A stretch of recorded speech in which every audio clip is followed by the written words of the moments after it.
नमस्कार, सुप्रभात। आप देख रहे हैं खबर एचपी और समय हो चला है हिमाचल की 25 बड़ी खबरों को जानने का। तो आइए एक नजर डालते हैं 25 बड़ी खबरों पर फटाफट अंदाज में। इससे पहले यदि आप वीडियो को लाइक नहीं किए तो लाइक कर दीजिए और चैनल को सब्सक्राइब कर लीजिए। एचआरटीसी में भर्ती होंगे 656 अस्थायी चालक, प्रबंधन ने मांगे आवेदन। इस दिन होगा ड्राइविंग टेस्ट। हिमाचल पथ परिवहन निगम ने प्रदेश भर में बस सेवाओं के सुचारू संचालन के लिए 656 अस्थायी चालकों की भर्ती प्रक्रिया शुरू कर दी है। निगम ने मंगलवार को भर्ती विज्ञापन जारी कर पात्र उम्मीदवारों से आवेदन मांगे। चयनित चालकों को विभिन्न डिपो में आवश्यकता के अनुसार दैनिक आधार पर तैनात किया जाएगा। बता दें कि एचआरटीसी प्रबंधन के अनुसार सार्वजनिक परिवहन सेवाओं में किसी प्रकार का व्यवधान न आए और परिचालन आवश्यकताओं को पूरा किया जा सके, इसके लिए अस्थायी चालकों की नियुक्ति की जा रही है। भर्ती प्रक्रिया के तहत प्रदेश के 31 परिवहन यूनिटों में चालक लगाए जाएंगे। यह निर्णय एचआरटीसी चालकों परिचालकों की अनिश्चितकालीन हड़ताल पर जाने की चेतावनी के बीच लिया गया है। अब नहीं होगी बसों की हड़ताल, सरकार ने लागू किया है एस्मा। लेकिन यह क्या है, जाने सब कुछ। हिमाचल प्रदेश सरकार ने हिमाचल पथ परिवहन निगम कर्मचारियों की प्रस्तावित हड़ताल से पहले बड़ा कदम उठाते हुए पूरे प्रदेश में इसेंशियल सर्विसेज मेंटेनेंस एक्ट लागू कर दिया। परिवहन विभाग की ओर से जारी अधिसूचना के अनुसार एचआरटीसी कर्मचारियों पर अगले 6 महीने तक हड़ताल करने पर रोक रहेगी। सरकार ने आदेश में कहा कि सार्वजनिक परिवहन एवं आवश्यक सेवाएं, बस सेवाएं बाधित होने से आम लोगों, विद्यार्थियों, मरीजों और जरूरी वस्तुओं की आपूर्ति पर असर पड़ सकता है। इसी को देखते हुए जनहित में एस्मा लागू किया गया है। कॉमर्स, संगीत, समाजशास्त्र और हिंदी शिक्षकों की भर्ती परीक्षाओं की तिथियां घोषित, ऐसे मिलेंगे एडमिट। हिमाचल प्रदेश राज्य चयन आयोग हमीरपुर ने शिक्षकों की विभिन्न श्रेणियों के पदों की भर्ती के लिए कंप्यूटर आधारित परीक्षा की तिथियां घोषित कर दी है। आयोग के सचिव डॉक्टर विक्रम महाजन ने कहा कि कॉमर्स शिक्षक पोस्ट कोड 26,020 की परीक्षा 14 जुलाई को सुबह 9 बजे से 10:30 बजे तक, संगीत शिक्षक पोस्ट कोड 26,021 की परीक्षा इसी दिन दोपहर 12:30 बजे से दोपहर 2 बजे तक और समाजशास्त्र शिक्षक पोस्ट कोड 26,029 की परीक्षा भी इसी दिन शाम को 4 बजे से 5:30 बजे तक होगी। जबकि हिंदी शिक्षकों की परीक्षा 15 जुलाई को सुबह 9 बजे से शाम 5:30 बजे तक 3 शिफ्टों में करवाई जाएगी। किन्नौर के उरनी में ओवरलोड डंपर के गुजरते ही टूटा बेली ब्रिज, सतलुज में गिरा, देखे वीडियो।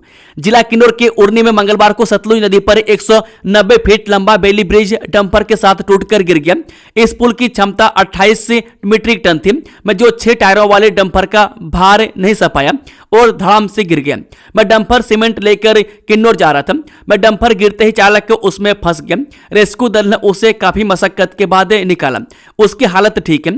हालांकि पुल के टूटने से यातायात पर कोई असर नहीं पड़ा है। प्रशासन के मुताबिक यह पुल वैकल्पिक व्यवस्था के तौर पर बनाया गया था। एनएचएआई का आरोप है कि पुल से गुजर रहे ओवरलोड डंपर के कारण यह हादसा पेश आया। एनएचएआई की ओर से चालक के खिलाफ केस दर्ज कराया गया है। मैथ सहित बीटेक, एमएससी प्रवेश परीक्षा और बीसीए अंतिम वर्ष का परिणाम घोषित। हिमाचल प्रदेश विश्वविद्यालय ने विभिन्न स्नातकोत्तर और स्नातक पाठ्यक्रमों की प्रवेश परीक्षाओं के परिणाम घोषित किए।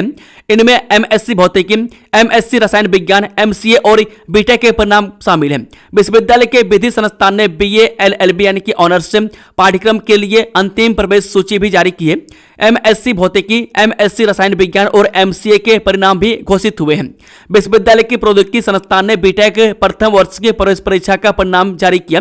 यह परीक्षा 12 जून को करवाई गई थी। मैं यूआईटी की वेबसाइट पर श्रेणीवार योग्यता सूची 25 जून को अपलोड होगी। विश्वविद्यालय के विधि संस्थान के चयनित उम्मीदवारों को 29 जून की मध्यरात्रि तक अपनी सेमेस्टर शुल्क जमा करनी होगी। शुल्क जमा न करने पर प्रवेश रद्द हो जाएगा। स्पा थेरेपी कोर्स की लगेगी 30,000 रुपये फीस, 4 जुलाई तक आवेदन। प्रदेश के 10 जिलों के आयुष अस्पतालों में स्पा थेरेपी यानी कि पंचकर्मा तकनीशियन कोर्स के लिए विभाग ने फीस निर्धारित कर दी है। 1 वर्ष की अवधि वाले इस कोर्स के लिए अभ्यर्थियों को 30,000 रुपये फीस अदा करनी होगी। मैं खास बात यह है कि कोर्स के लिए आवेदन करने वाले प्रशिक्षुओं को पूरी फीस से एक साथ जमा नहीं करनी होगी। विभाग ने फीस भुगतान में राहत देते हुए इसे 3 किस्तों में जमा करने की सुविधा दी है। विभाग ने कोर्स के लिए 4 जुलाई शाम 5 बजे तक आवेदन पत्र आमंत्रित किए हैं। इच्छुक अभ्यर्थी आवेदन पत्र भरकर निदेशक Ayush, block number 26 SDA complex, Kusumpatti, Shimla Shimla Kusumpatti Shimla 171009 के पते पर भेज सकते हैं।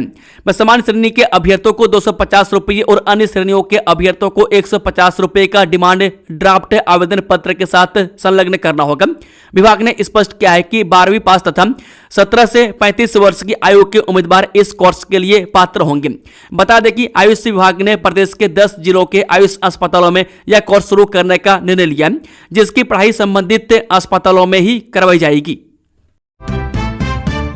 HRTC की प्रशिक्षण बस हादसे का शिकार नलागढ़ कॉलेज के छात्र छात्राओं समेत कई यात्री भी थे सवार। सोलन जिले के रामसर से नलागढ़ जा रही हिमाचल पथ परिवहन निगम की बस मंगलवार को टलोटी के पास सड़क के किनारे एक तरफ झुक गई, जिससे बड़ा हादसा टल गया।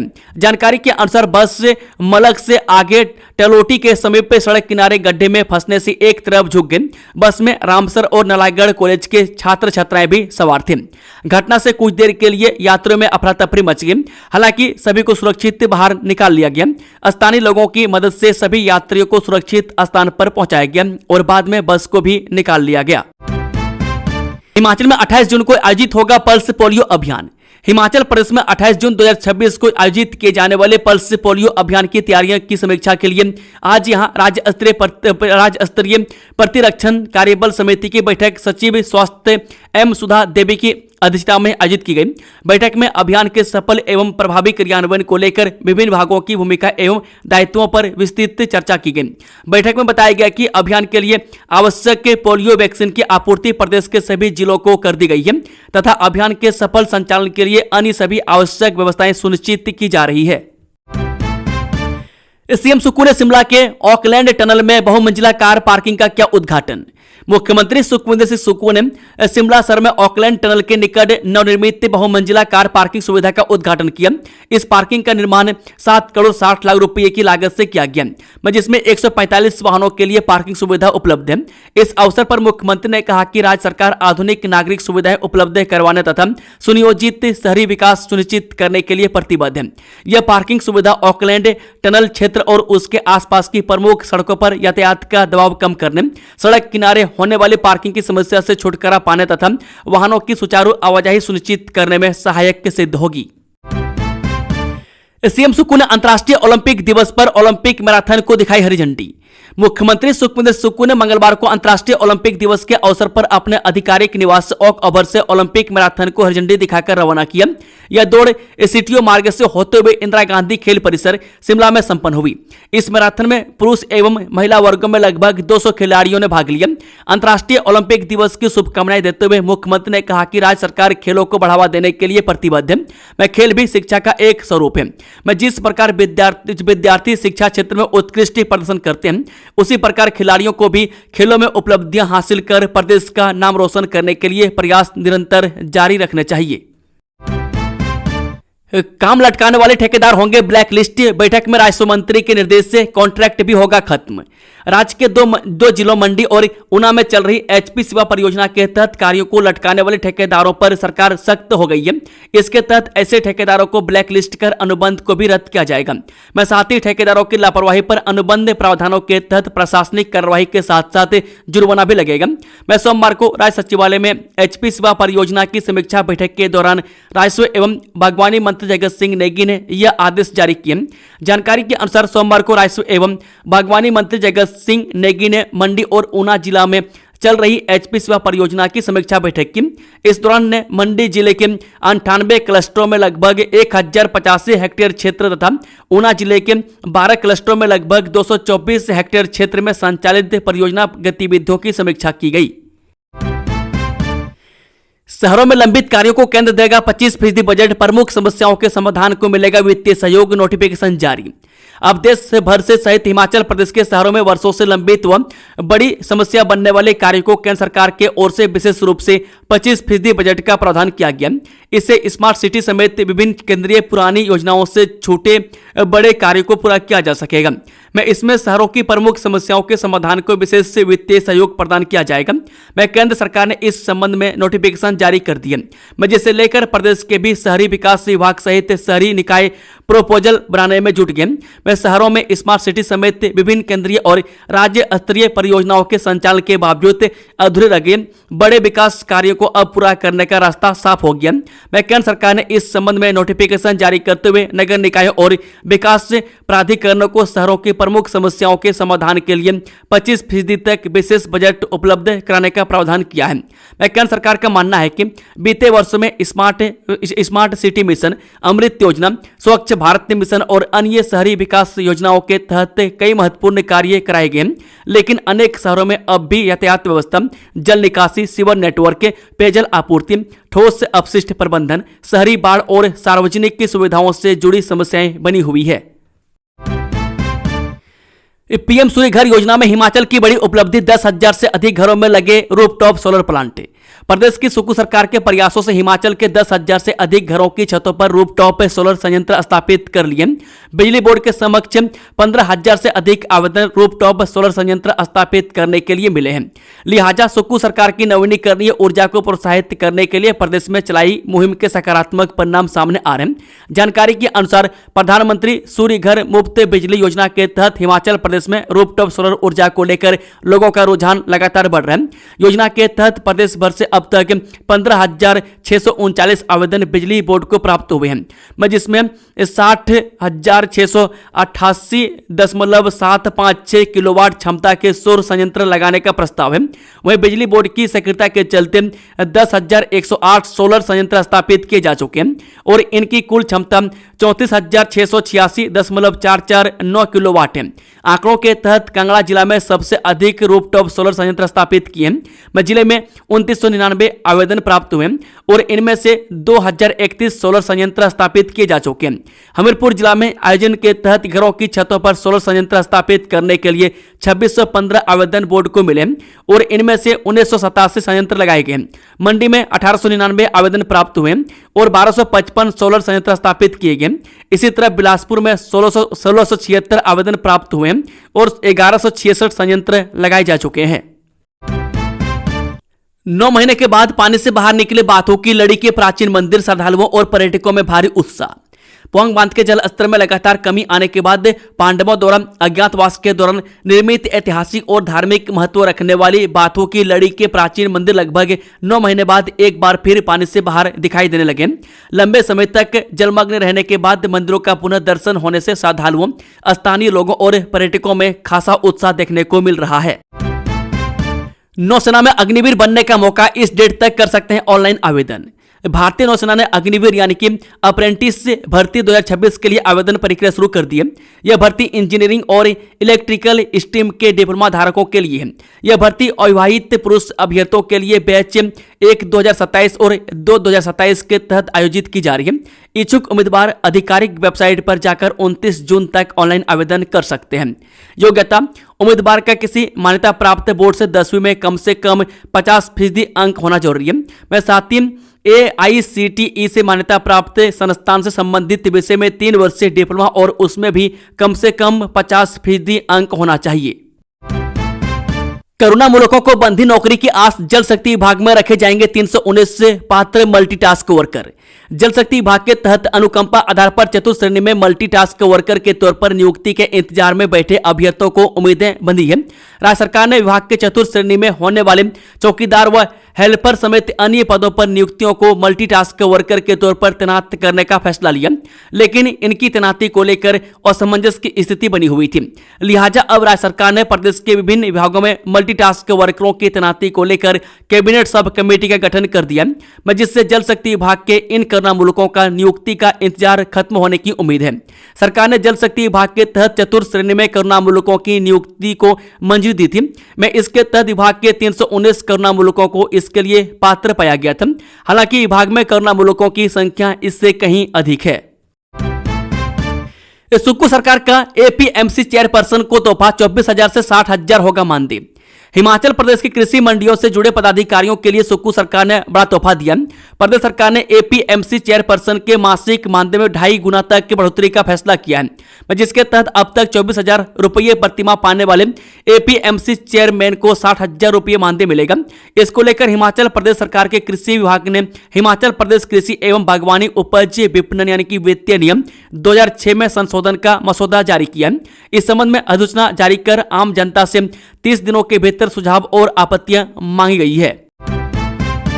मेडिकल कॉलेज का श्रेय लेने की मची होड़, सीएम सुखविंदर और सांसद अनुराग ठाकुर आमने सामने। मेडिकल कॉलेज हमीरपुर को लेकर हिमाचल प्रदेश की सियासत गर्म है। सत्ता और विपक्ष के बीच विकास कार्यों का श्रेय लेने को लेकर जुबानी जंग जारी है।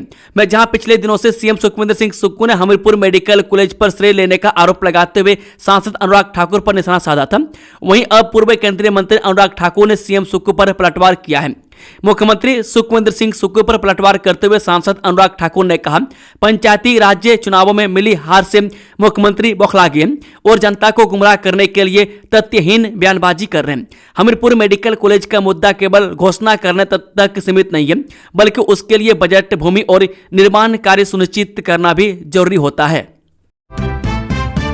हिमाचल परिवहन विभाग ने पेंशनरों और कर्मचारियों के लिए 3 साल का वित्तीय लाभ किया जारी। हिमाचल प्रदेश परिवहन विभाग के एमडी निपुण जिंदल ने कहा कि हिमाचल प्रदेश सरकार कर्मचारियों के कल्याण के लिए प्रतिबद्ध है और उन्हें लाभान्वित करने के लिए कई कदम उठाएगी। उन्होंने कहा कि हिमाचल पथ परिवहन निगम के पेंशनरों को 1 जनवरी 2023 से 30 मार्च 2026 तक कुल 239 करोड़ 45 लाख रुपए के वित्तीय लाभ प्रदान किए गए हैं। हिमाचल में जल शक्ति विभाग का बड़ा अभियान, 140 करोड़ की 45 योजनाएं हुई शुरू, लाखों लोगों को मिलेगा सीधा लाभ। हिमाचल में पेयजल और सिंचाई व्यवस्था को मजबूत करने की दिशा में जल शक्ति विभाग ने बड़ी उपलब्धि हासिल की है। विभाग ने करीब 140 करोड़ रुपए की लागत से 45 योजनाओं को क्रियाशील कर दिया है, जबकि बिजली आपूर्ति और उपकरणों से जुड़े कार्यों को पूरा कर 134 योजनाओं को भी संचालन के लिए तैयार किया गया। जल शक्ति विभाग के सचिव डॉक्टर अभिषेक जैन ने अधिकारियों के साथ समीक्षा बैठक में कहा कि सरकार का लक्ष्य प्रदेश के हर घर और हर खेत तक जल आपूर्ति सुनिश्चित करना है। विभाग की तेज कार्य प्रणाली और समयबद्ध क्रियान्वयन के चलते जल प्रबंधन के क्षेत्र में उल्लेखनीय प्रगति दर्ज की गई है। मैं सोमवार देर शाम आयोजित पेयजल एवं सिंचाई परियोजनाओं की समीक्षा बैठक की अध्यक्षता करते हुए डॉक्टर अभिषेक जैन ने बताया कि विभाग के सतत प्रयासों के परिणामस्वरूप प्रदेश में 66 करोड़ 52 लाख रुपए खर्च कर 134 योजनाओं में बिजली आपूर्ति और उपकरणों से संबंधित कार्य पूरे किए जा चुके हैं। इसके अलावा लगभग 140 करोड़ रुपए व्यय कर 45 योजनाओं को पूरी तरह क्रियाशील बना दिया गया। इन योजनाओं के शुरू होने से प्रदेश की बड़ी आबादी को सीधा लाभ मिलेगा। ओपीएस पर हिमाचल हाईकोर्ट का बड़ा फैसला, ये पूर्व कर्मचारी भी होंगे पुरानी पेंशन के हकदार। हिमाचल प्रदेश हाईकोर्ट ने पेंशन से जुड़े मामले में एक बड़ा फैसला सुनाया। राज्य की उच्च अदालत ने स्पष्ट कर दिया है कि यदि किसी कर्मचारी को 15 मई 2003 से पहले वर्क चार्ज स्टेटस मिल गया था तो वे कर्मचारी पुरानी पेंशन यानी नियम 1972 के तहत सेवानिवृत्ति लाभों का हकदार होगा, भले ही कर्मचारी का नियमितीकरण 2003 के बाद ही हुआ हो। हिमाचल प्रदेश में 15 मई 2003 को ओपीएस बंद कर नई पेंशन स्कीम लागू कर दी गई थी। ऐसे में इसी तारीख को ओपीएस लाभ के लिए कट ऑफ डेट तय किया गया है। कर्मचारियों की पेंशन के मामले में जुड़ी हुई याचिकाओं पर सुनवाई करते हुए न्यायाधीश अजय मोहन गोयल की अदालत ने वित्त विभाग के 2019 के उन आदेशों को रद्द कर दिया जिसमें वित्त विभाग की ओर से पेंशन रोकने के आदेश जारी किए गए थे। साथ ही अदालत ने प्रतिवादी राज्य सरकार और वन विभाग को निर्देश दिए हैं कि याचिकाकर्ताओं को ओपीएस के तहत पेंशन और ग्रेजुएटी और लीव एनकेसमेंट के लाभ दिए जाएंगे। अदालत ने कहा कि पुरानी पेंशन का लाभ पाने के लिए केवल यह साबित करना जरूरी है कि कर्मचारी को वर्क चार्ज स्टेटस 15 मई 2003 से पहले मिल चुका हो। बीपीएल सूची में बड़ा बदलाव, हिमाचल में आय सीमा बढ़ी, अब ये परिवार भी सूची में होंगे शामिल। हिमाचल प्रदेश सरकार ने गरीबी रेखा से नीचे परिवारों की पहचान को लेकर बड़ा फैसला लिया। मैं देश के उन राज्यों में शामिल हिमाचल जहां प्रति व्यक्ति आय राष्ट्रीय औसत से कहीं अधिक है, वहां अब बीपीएल सूची में शामिल होने के नियमों में अहम बदलाव किया गया। मैं सरकार ने पात्रता की आय सीमा बढ़ाने के साथ साथ मनरेगा श्रमिकों को भी बड़ी राहत दी है। नए नियमों के बाद हजारों परिवारों के लिए बीपीएल सूची में शामिल होने का रास्ता आसान हो सकता है। 8वें चरण की प्रक्रिया को मिली मंजूरी। ग्रामीण विकास विभाग ने बीपीएल परिवारों के चयन के लिए 8वें चरण की प्रक्रिया को मंजूरी दे दी है। मैं सरकार द्वारा जारी दिशा निर्देशों के अनुसार पात्र परिवार 5 जुलाई 2026 तक आवेदन कर सकेंगे, जबकि 15 जुलाई जनवरी 2026 तक अंतिम सूची प्रकाशित कर दी जाएगी। एचआरटीसी कर्मियों की हड़ताल, प्रबंधन नई भर्ती की तैयारी में, होमगार्ड संभालेंगे कंडक्टर का जिम्मा, ड्राइवर को 1500 दिहाड़ी। हिमाचल प्रदेश में एचआरटीसी कर्मियों की संभावित हड़ताल को देखते हुए सरकार व निगम प्रबंधन ने कमर कस ली है। आम जनता को परिवहन संकट से बचाने के लिए आपातकालीन व्यवस्था के तहत जहां एक तरफ होमगार्ड जवानों को परिचालक यानी कि कंडक्टर की जिम्मेदारी सौंपी जाएगी, वहीं दूसरी तरफ 1500 रुपए की दैनिक दिहाड़ी पर चालक बसें चलाएंगे। बुधवार को दोपहर बाद चालक व परिचालकों की भर्ती शुरू की जाएगी। एचआरटीसी प्रबंधन इन दिहाड़ीदार चालकों की सेवाओं से संतुष्ट होने पर भविष्य में इन्हें नियमित करने पर भी विचार कर सकता है। सीबीएसई स्कूल में शिक्षकों की तैनाती में फेरबदल, आदेश जारी। शिक्षा विभाग ने राज्य के सीबीएसई सब कैडर स्कूल में नियुक्ति, गणित और अंग्रेजी शिक्षकों की तैनाती को लेकर संशोधित आदेश जारी किए। में शिक्षा निदेशालय द्वारा जारी नए आदेशों के तहत कई शिक्षकों के स्कूलों में बदलाव किया गया। विभाग ने स्पष्ट किया है कि जिन शिक्षकों ने अभी तक नई जगह पर ज्वाइन नहीं किया, वे संशोधित आदेशों के अनुसार निर्धारित स्कूलों में अपनी सेवाएं देंगे। गणित शिक्षक वर्ग में 4 शिक्षकों की तैनाती में बदलाव किया गया। इनमें नितेश शर्मा और प्रदीप चौहान के स्टेशन आपस में बदले गए, जबकि प्रिया पठानिया को लंबा गांव के स्थान पर धर्मशाला और रिजुता को कुफी के स्थान पर पोर्ट मोर स्कूल शिमला में नियुक्त किया गया। इसी के साथ अंग्रेजी शिक्षकों की तैनाती में भी संशोधन किए गए हैं। बागवानी विभाग को हर संभव सहयोग देगी सरकार, जल्द भर जाएंगे रिक्त पद, सीएम सुक्कू। हिमाचल प्रदेश की ग्रामीण अर्थव्यवस्था को सुदृढ़ करने और किसानों बागवानों की आर्थिक को नई उड़ान देने के लिए मुख्यमंत्री ठाकुर सुखविंदर सिंह सुक्कू ने अहम कदम उठाए हैं। जनजातीय विकास और बागवानी विभागों की एक महत्वपूर्ण बैठक की अध्यक्षता करते हुए मुख्यमंत्री ने स्पष्ट किया कि राज्य सरकार रसायन मुक्त प्राकृतिक खेती को बढ़ावा देने के लिए कृषि उत्पादों पर न्यूनतम समर्थन मूल्य प्रदान कर रही है। इस शर्मनाक शिक्षा के मंदिर में शराब पीकर पहुंचा हेडमास्टर, अभिभावकों का फूटा गुस्सा, विभाग ने बिठाई जांच। हिमाचल प्रदेश के चंबा जिले से शिक्षा के मंदिर को शर्मसार करने वाला एक मामला सामने आया है। यहां एक स्कूल के मुख्य अध्यापक शराब के नशे में धुत होकर ड्यूटी पर पहुंच गए। जब ग्रामीणों और अभिभावकों ने मुख्य अध्यापक को इस हालत में देखा तो उनका गुस्सा फूट पड़ा। मामले का वीडियो भी सोशल मीडिया पर तेजी से वायरल हो रहा है, जिसके बाद शिक्षा विभाग ने तुरंत हरकत में आते हुए जांच बिठा दी है। राज्यपाल ने वीरभद्र सिंह की जयंती पर अर्पित की श्रद्धांजलि, बोले राष्ट्रीय राजनीति में भी उनका महत्वपूर्ण योगदान रहा। राज्यपाल कविंद्र गुप्ता ने आज हिमाचल प्रदेश के पूर्व मुख्यमंत्री स्वर्गीय राजा वीरभद्र सिंह की 93वीं जयंती के अवसर पर शिमला के ऐतिहासिक रिज मैदान स्थित उनकी प्रतिमा पर पुष्पांजलि अर्पित कर भावभीनी श्रद्धांजलि अर्पित की। प्रतिबंध के बीच अवैध शिकार, विभाग ने जब्त की 1 क्विंटल मछली, तस्करों को ठोका जुर्माना। हिमाचल प्रदेश के चंबा जिले में प्रतिबंध के बावजूद मछली के अवैध शिकार और तस्करी पर मत्स्य पालन विभाग ने कड़ी कार्रवाई अमल में लाई है। विभाग की टीम ने एक गुप्त सूचना के आधार पर तीसा मार्ग पर नाकाबंदी की। इस दौरान बसों की सघन चेकिंग में करीब 1 क्विंटल अवैध मछली बरामद की गई। विभाग ने तुरंत कार्रवाई करते हुए तस्करों पर 11,800 रुपये का जुर्माना लगाया है। पर्यटकों के साथ साथ खिलाड़ियों और गायकों की पहली पसंद बना हिमाचल का यह शांत स्थल। मुख्य पर्यटन नक्शे से लगभग बाहर रहने वाला धर्मशाला का खनियारा क्षेत्र अब धीरे धीरे अपनी अलग पहचान बना रहा है। मैं धौलाधार की तलहट्टी में बसा यह क्षेत्र आज पर्यटकों के साथ साथ सेलिब्रिटीज और अंतर्राष्ट्रीय खिलाड़ियों को भी आकर्षित कर रहा है। पिछले कुछ महीनों में जिस तरह पंजाबी गायक बब्बू मान, भारतीय क्रिकेट टीम के खिलाड़ियों और अफगानिस्तान क्रिकेट टीम के सदस्य यहां पहुंचे हैं, उसने खनियारा को नई पहचान दिलाई है। वह खनियारा स्थित मनूनी खड्ड और इसके आसपास का प्राकृतिक वातावरण इन दिनों चर्चा का विषय बना हुआ है। इस चौपाल कोर्ट में तैनात चौकीदार की संदिग्ध मौत, कार्यालय के बंद कमरे से सब बरामदे, छानबीन शुरू। चौपाल उपमंडल के न्यायिक दंडाधिकारी प्रथम श्रेणी कार्यालय में तैनात चौकीदार की संदिग्ध परिस्थितियों में मौत हो गई। घटना का पता तब चला जब कार्यालय का मुख्य गेट अंदर से पूरी तरह बंद था। बाहर से काफी आवाजें देने और खटखटाने के बाद भी जब अंदर से कोई प्रतिक्रिया नहीं मिली तो किसी अनहोनी के डर से स्थानीय लोगों और कोर्ट स्टाफ ने तुरंत इसकी सूचना चौपाल पुलिस को दी। सूचना मिलते ही पुलिस टीम ने मौके पर पहुंचकर किसी तरह मशक्कत से अंदर प्रवेश किया तो कार्यालय के स्टेनो रूम में चौकीदार बेसुध पड़ा हुआ था। बारीकी से जांच करने पर मालूम हुआ कि उसकी मौत हो चुकी है। मृतक की पहचान 45 वर्षीय दीपक के रूप में हुई है। वह शिमला के कृष्णा नगर के रहने वाले प्रेमचंद के बेटे थे और वर्तमान में चौपाल कोर्ट में चौकीदार के पद पर कार्यरत थे। पुलिस ने सबको पोस्टमार्टम के लिए भेज दिया है। दोस्तों, खबरों का सिलसिला ये समाप्त होता है। अगर जानकारी पसंद आई तो वीडियो को ज़्यादा से ज़्यादा लाइक और सब्सक्राइब और ज़्यादा से ज़्यादा शेयर करें। Thank you, all the best. जय हिंद, जय भारत।